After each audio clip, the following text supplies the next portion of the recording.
Apple just released iOS 18.5, and you might want to update. Here is everything new for your iPhone. By the way, if you want to keep up to date with the latest Apple news, reviews, and updates, make sure you give us a follow. So this update is a pretty decent sized update, between 7 and 8 gigs here for my iPhone 16 Pro, and there's quite a few new features to talk about. Starting out, there's a new wallpaper. Apple always includes this Pride wallpaper for Pride Month in the point 0.5 updates, and that's what we're getting here. It's called Pride Harmony, and it looks really nice. It's a bunch of interconnecting lines.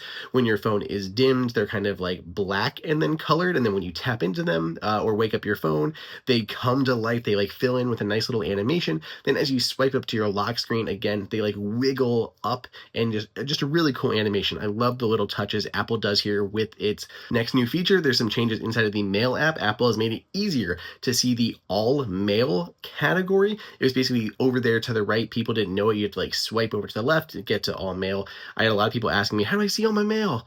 And now Apple is handling it for you and making it easier to find that all mail category by showing it on screen so people know to swipe over or click into it.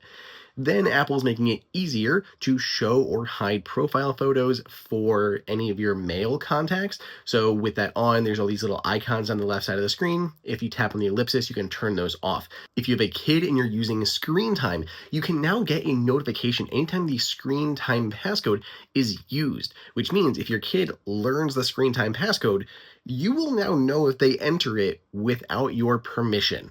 Really handy. I've got a toddler. We're not there yet, but it makes me terrified to have to worry about these things. But yeah, now if they find out your passcode, you can get an alert about it. This is pretty nice. If you have an older iPhone, like iPhone 13 specifically, you can now use satellite provided by your carrier. Now in the US, the big one here is probably going to be T-Mobile, which does have Starlink access. You can use Starlink to send text messages when you have no cellular reception. It's really handy. This carrier provided satellite connectivity is expanded to other carriers as well in the US and globally. Some others already provide it globally, like in New Zealand and Australia and stuff.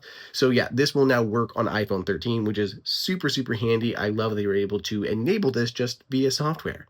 The last thing that I want to talk about is if you are making a purchase in the Apple TV app on a third-party device, like a PS5, or your TV's interface that has the Apple TV app, you want to buy the latest, the whole series of New Girl for like $12, you can now authenticate with Face ID or with your Apple Watch.